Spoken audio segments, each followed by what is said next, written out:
Hello Virgo, welcome back to my channel. If you're a returning subscriber, if you're new, welcome. I hope you enjoy the reading.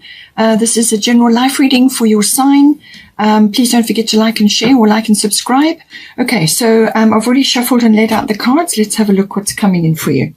So I think we're going to start here with the first house. The first house is usually everything to do with your physical body, but it's also what you're projecting at this time, what people are picking up from you when they meet you or when they see you. It's also how you are setting your path in life, what path you're heading in. You know, when you set your sails and you're sailing off in a direction, it's how you meet the world. It's also your outlook and your attitude and your sort of like your even like your opinion or your expression, you know, how you are coming across to others.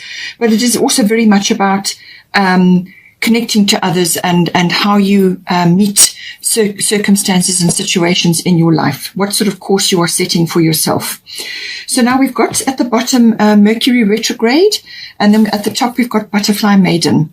So the Mercury retrograde is kind of a holding pattern, and I feel this is where you have been up till now, and it may continue for a little bit longer. But the Mercury retrograde is basically a time to go inward. All right, it's not a time to be launching big actions or making huge purchases and things like that. So you may be in this currently where you are just sitting it out. It's a time to go within, to assess things, to feel things out, to go over things again. And this could be contract and document related, or it could be assessing what it is you want to do, which direction you want to go in, how you want to project yourself forward, because there's some kind of refinement or back to the drawing board energy with this Mercury retrograde. So what it's saying is that you need to go back. If you've had a plan, or if you were busy with something, or you had something in mind, you need to go back and assess it again, because there will be aspects of it that you can hugely improve on, and you will come up with something better once this phase has finished. It's got everything to do with the re in front of it. So reinvention, review, redo, relocate, anything to do with even repeat in some cases. Okay, so it means you've got to go over something with a fine-tooth comb, look at your plan again, or look at what is unfolding, and just make sure that all the I's are dotted and the T's are crossed. Because sometimes with Mercury retrograde, communication, whether it's written, verbal, or even body language, can go awry. In other words, it can be misinterpreted. Emails get sort of mislaid, or they don't go where they're supposed to, or people pick up from you the wrong interpretation of what it is you're trying to get across. Okay, so this is be very careful and clear that what you're saying is in fact exactly what you mean, and take time to make sure that everything is checked, all the details are checked again. But I feel it is also just about the direction that you want to go in at this time. You've been in a kind of a holding pattern, and it's also saying that some situations and people from the past may be coming back as well. They sort of revisit into your life at a specific time. Sometimes it's to deliver a message, or to give you closure on something, or to give you valuable information. So they just pop back, and you might just not even meet them necessarily. You may just see something, or a situation comes back to you and it delivers something important and worthwhile.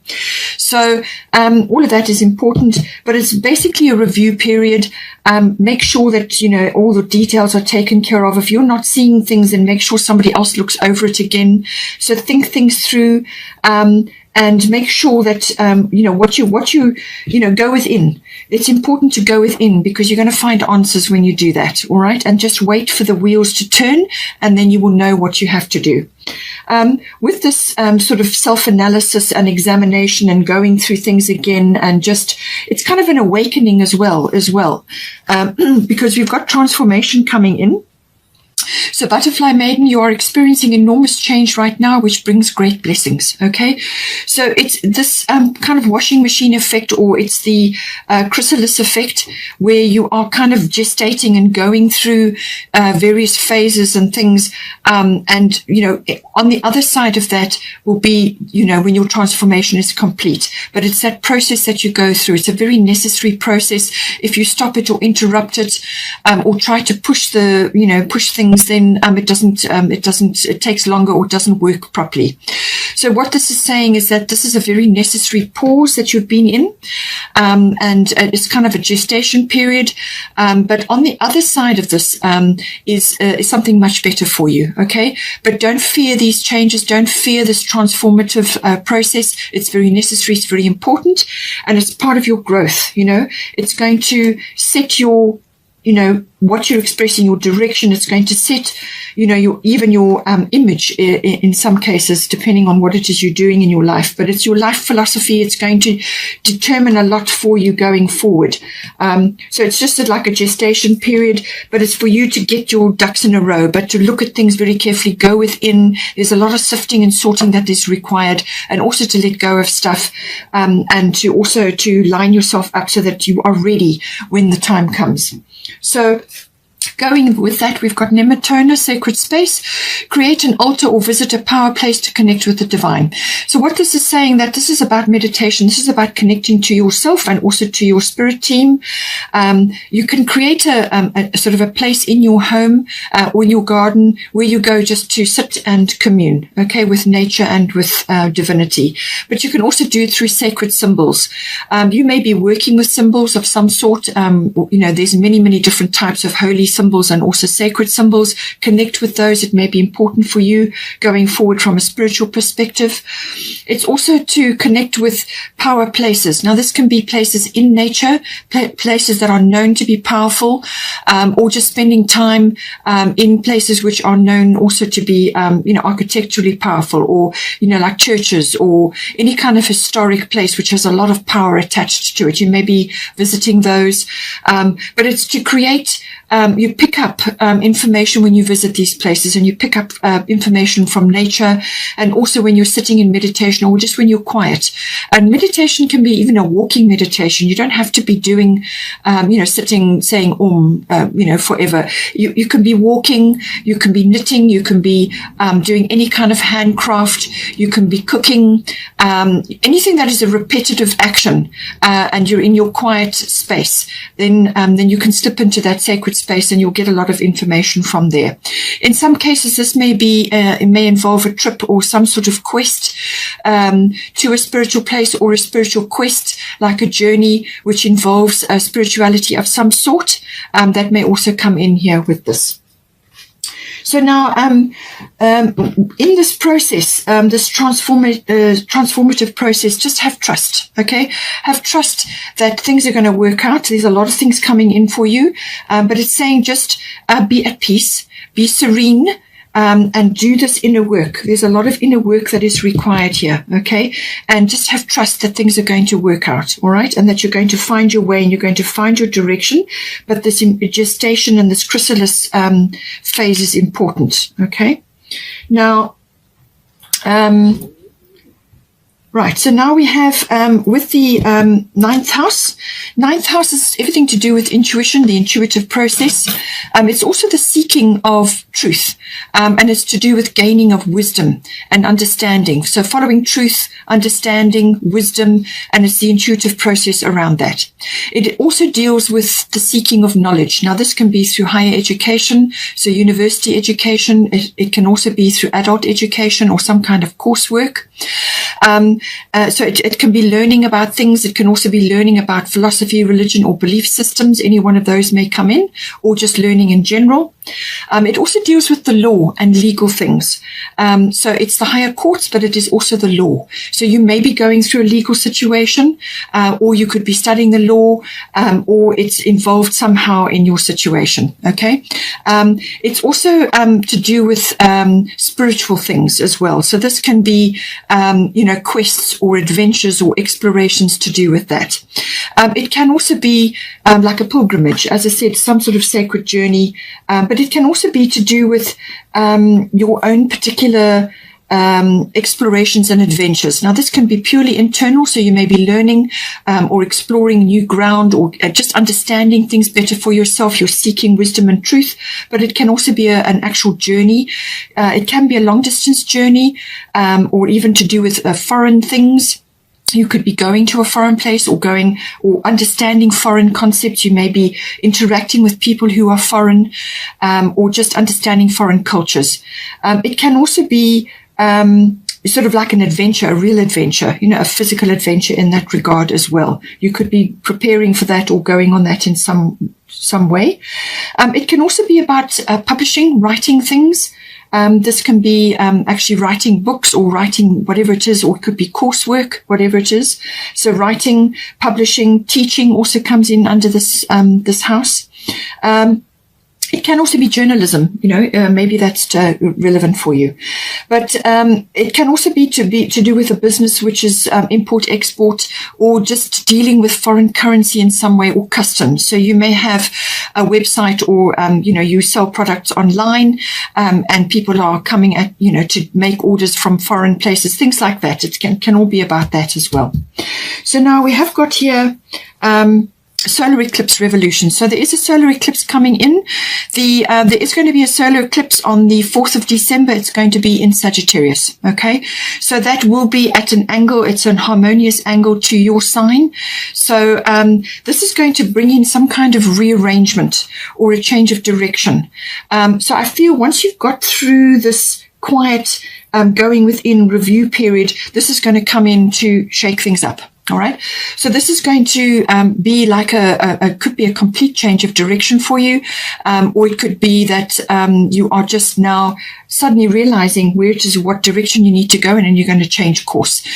Or it could come in as a bolt, like a big change for you, and you get catapulted into something. Or it's a big rearrangement of some sort. But whatever it is, it's a complete turnaround from where you have been going or what you have been doing. It can affect a number of areas of your life. Because it's in the 9th house, it could be a change of environment for you, but it can also be to do with relationships or profession. So any one of those areas may come up, or it could be all of them. But usually what it's about is it comes in as, it can be quite a big change that comes in quickly, fast, a fast change, but it could also be something to do with like a realization where you just have a sort of almost like a download of what it is that needs to be done, or what direction you should be going in. In some cases, it can be that you've got to go in to fix, change, or create something from an existing situation.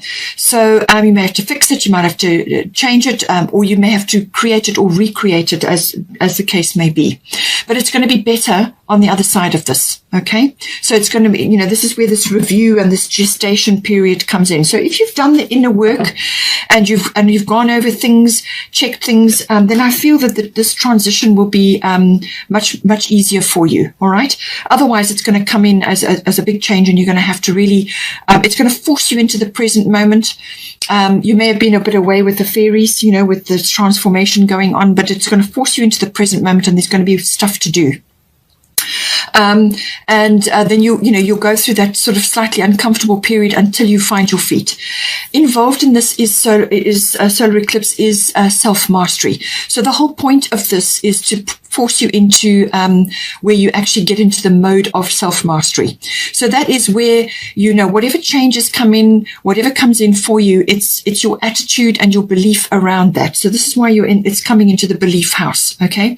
So it's your attitude and your belief around that. And if you have a positive, welcoming perspective, okay, it may come as an abrupt change, but if you welcome it, and if you are optimistic, and if you tackle it with enthusiasm, that will help to grease the wheels of the change. But if you're fighting it or resisting it, or just trying to stay stuck or stay in a place which is no longer serving you anymore, then you're going to have, it's going to be a bit more difficult for you. Okay, so self-mastery, this is getting mastery of your emotions and your destiny and your direction in life and what it is that you're trying to do, getting control of that. Okay.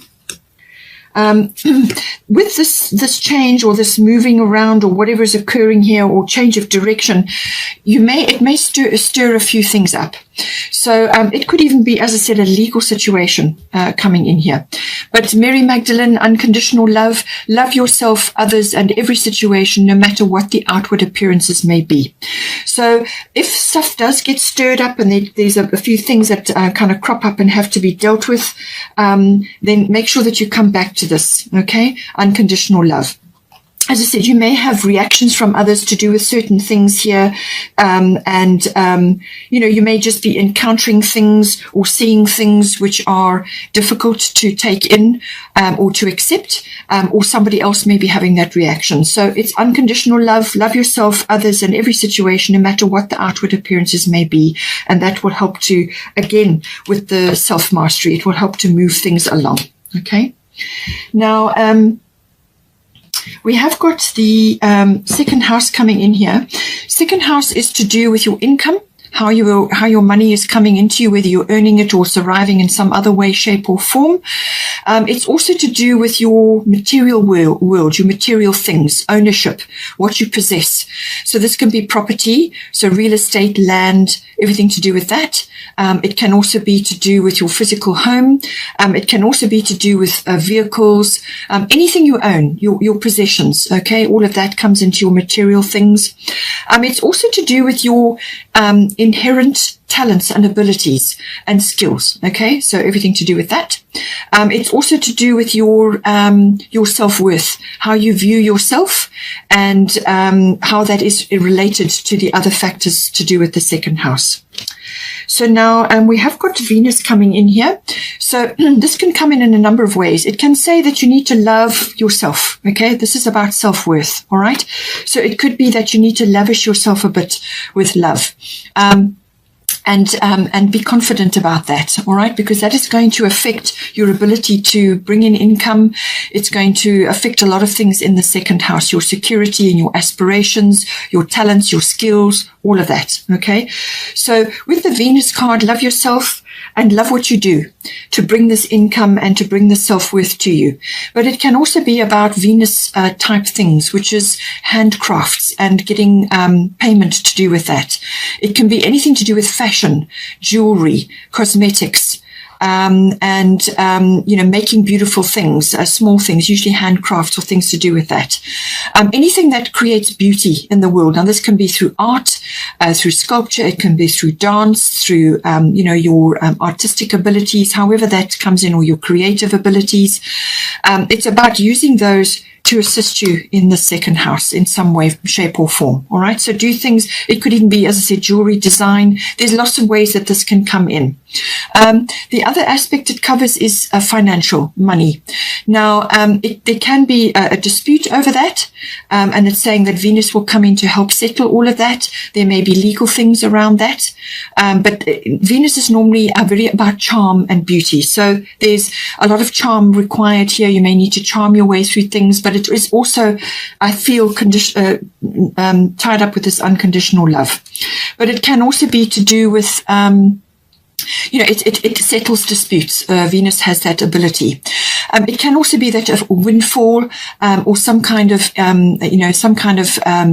Venusian monetary windfall can come in. So it could be a windfall in ideas or anything else to do with the second house, but it's normally associated with money. So that can also come in.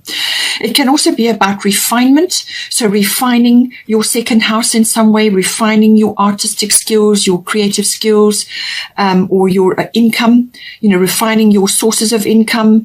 It can also be to do with your material things, but also your self-worth, refinement and beauty and loving that, okay, and loving yourself. Going back to the money side, it can also be that there could be a bit of lavishing going on. Just be careful that you don't overspend with Venus.